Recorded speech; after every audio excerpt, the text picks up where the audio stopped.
Parental advisory. It means I say shit.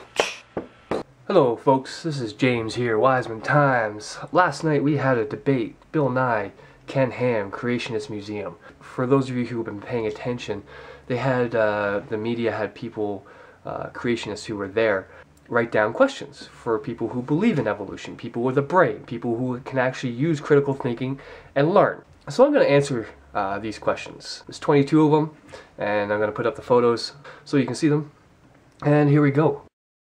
So, number one, Bill Nye, are you influencing the minds of children in a positive way? Well, when you take learning, critical thinking, being able to process reality, then yeah. What's not a positive way to influence kids is telling them to ignore reality, ignore the world around them, forget all the facts, forget science, forget learning, forget knowledge, forget using your brain, forget having thoughts.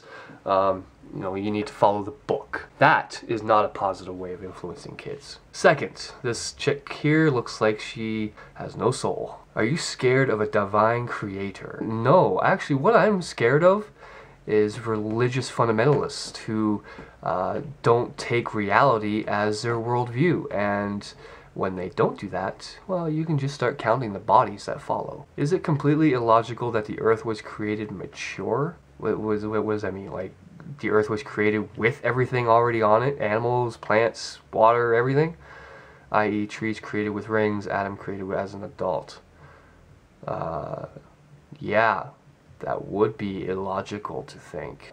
I don't even know how else to answer that stupid ass question. Does not the second law of thermodynamics disprove evolution? Well, there's this thing called entropy. It's the degradation of atoms and cells. Since that only works on closed systems, such as a petri dish inside of a fucking fridge.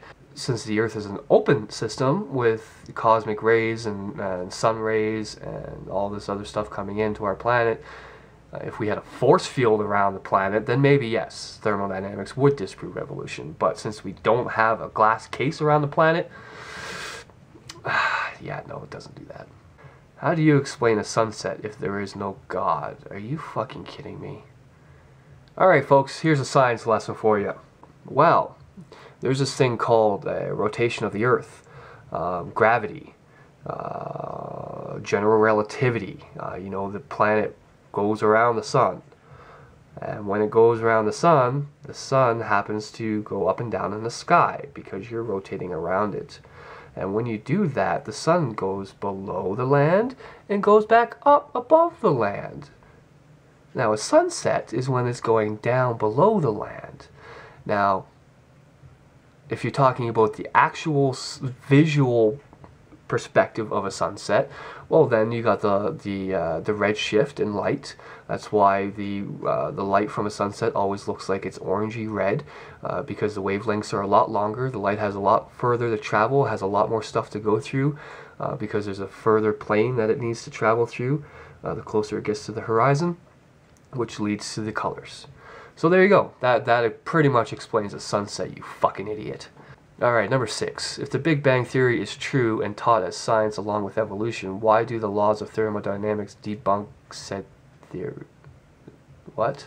We already went over this. They don't, you fucking idiot. The Earth is an open system. Thermodynamics work on closed systems. This just shows how fucking little science knowledge these people actually have. What about noetics? What? I actually have to use Google to look up what this. What is that? Noetics.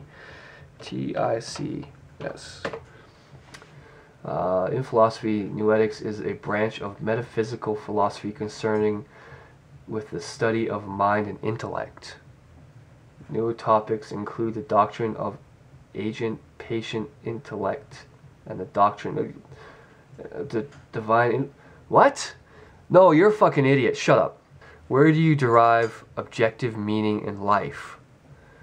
Friends, family, being a good person, treating other people respectfully, being nice to kids, lending a helping hand to others in need, stepping up for those who can't. Those things I find pretty meaningful. I don't know about anybody else, but there's plenty of things to find meaning in life without having a fucking God standing over your shoulder telling you what to find meaning in. If God did not create everything, which he didn't, how did the first single-celled organism originate? By chance? No, it's called time and evolution. It's called a process of building and growing. It's the same thing with growing a fucking planet. You know, you start off with a speck of dust. That speck of dust has more specks of dust coming onto it, and eventually it forms a rock. That rock has gravity. Other rocks get attracted to it. That forms a boulder. The boulder gets bigger into a fucking mountain, and so on and so forth. It's the same thing with fucking matter. Matter is the exact same thing when you go to something like gold.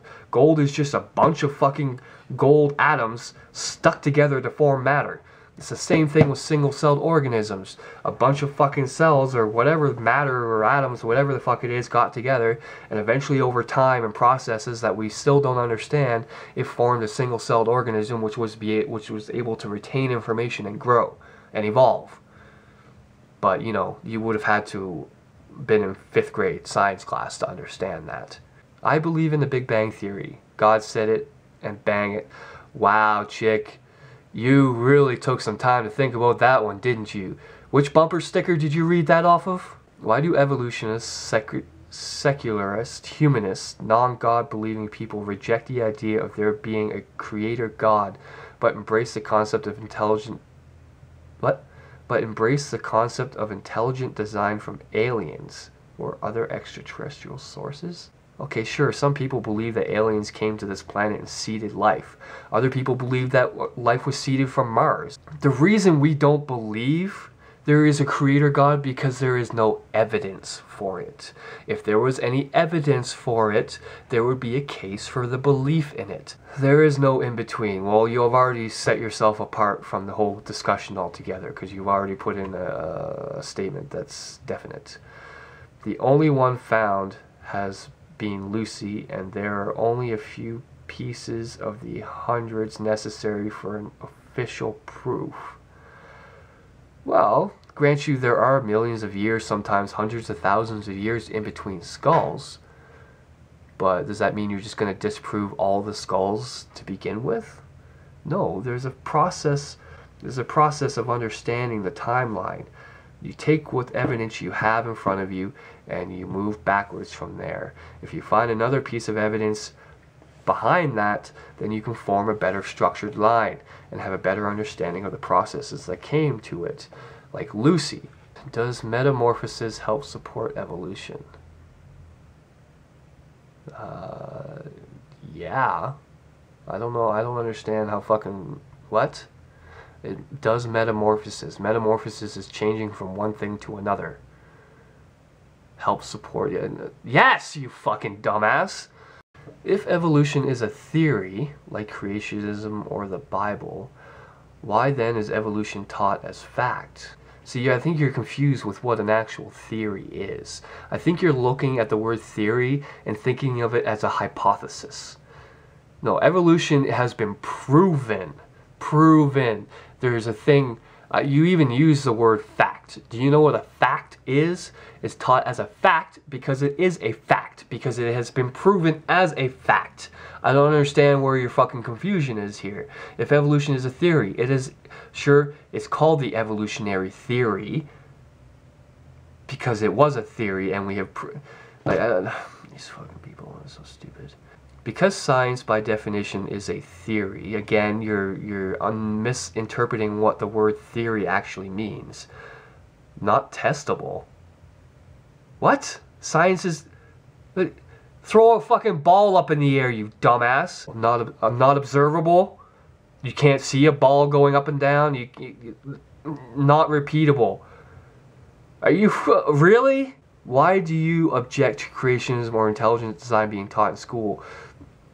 Because we want children to actually be able to use their brain. We want children to actually be able to grow up and be responsible citizens in a world full of technology and science. We want people and children to be able to grow up in this world and actually take part in it without them... What's the alternative? You want them to be taught creationism and intelligent design instead of science? So you want to have a bunch of ignorant, stupid, bigoted adults on this planet who don't know the left from the right, who don't know that if they jump up in the air, they might not come down. Like, you want those people making decisions for the betterment of this planet, for progress and evolution? You want those people voting in people to make decisions for your life? That's the dumbest fucking question I've seen on here so far. What mechanism has science discovered? The evidence is an increase in genetic information seen in any genetic... it's called the genome, lady. I don't know where you've been for the last 50 years, but there's a thing called a genome. Ooh, redhead. I like redheads. What purpose do you think you are here for if you do not believe in salvation? Why do you need a purpose? Why, like, do you think God had you come onto this planet to make everybody else's life better? Do you think that you were here for a specific reason other than everybody else on this planet? How fucking arrogant and self-indulgent are you? My purpose of being here on this planet is to live, breathe, and die. Now what you do with that, why you have it, is up to you. Alright, why have we found only one Lucy when we have found more than one of everything else? Has this guy not opened a book or looked on the internet for the last 30 years? Yeah, we have found only one Lucy, but we have found hundreds of others. Can you believe in the Big Bang without faith? Faith is taking something without evidence. Believing in a Big Bang is taking the evidence that's presented to you and making a decision on whether you believe it's right or wrong. Yes, you can believe in the Big Bang without having faith, because like I said, faith is a lack of evidence. You believe something without any evidence to the contrary. How can you look at the world and not believe someone created it, thought of it? It's amazing. You don't need a creator for something to be amazing. I can look at a sunset, I can look at the mountains, I can look at animals, I can look at the forests, I can look at streams and rivers, I can find beauty in every single one of those things. I can look up at the sky, see clouds and a nice blue sky and the sun, and at night it's stars and shit like that. That shit is amazing, but I don't need to believe there's some fucking guy who's standing over my shoulder going, yeah, enjoy it, I made that shit for you. Enjoy it, because if you don't, you're gonna burn in hell. Oh, this guy looks like a douchebag. Alright, relating to the Big Bang Theory, there's a lot of Big Bangs. Where did the exploding star come from? What? Exploding star. Perhaps you need to redefine what you think the Big Bang actually is, because it's called a singularity. Well, sir, if I can explain that, then I would be the most famous fucking scientist in all of history. But according to Ken Ham, we have a book that explains it all perfectly clear. It's called the Bible. If we came from monkeys, then why are there still monkeys? That is still and has been the stupidest fucking question. I don't know if you know this thing called evolution. Well, you probably don't since you're a creationist. But in this thing called evolution, there's this thing called a branching of trees. When the tree branches, the two species split into different forms of said species. One can go to an orangutan, one can go to a chimpanzee, one can go to a monkey. One of those trees can further evolve into other sentient beings, say humans perhaps, while the other trees just keep going. I don't understand how you could not understand that and be an adult. So in closing, I'm sick and tired of having religions on this planet dictate to the rest of us how we should live our lives. Dictate to us that we can't have morals without having a belief in an almighty creator. People who believe in evolution, people who are atheists, people who believe in science, they do so because they live in reality. They do so because they use their brain, they critically think, they have thoughts, and they process those thoughts into actual rational decisions and stuff like that. And then, you know, atheism is not even a belief. It's just taking the evidence that's presented to you and making a decision based on that. It's not even a belief. I don't even want to use the word belief. It's just taking reality as it is and living your life by that. And don't you ever let anybody tell you that you can't live a moral life without having a fucking guiding creator behind it. I'm James Wiseman. This is Wiseman Times. Peace the fuck out.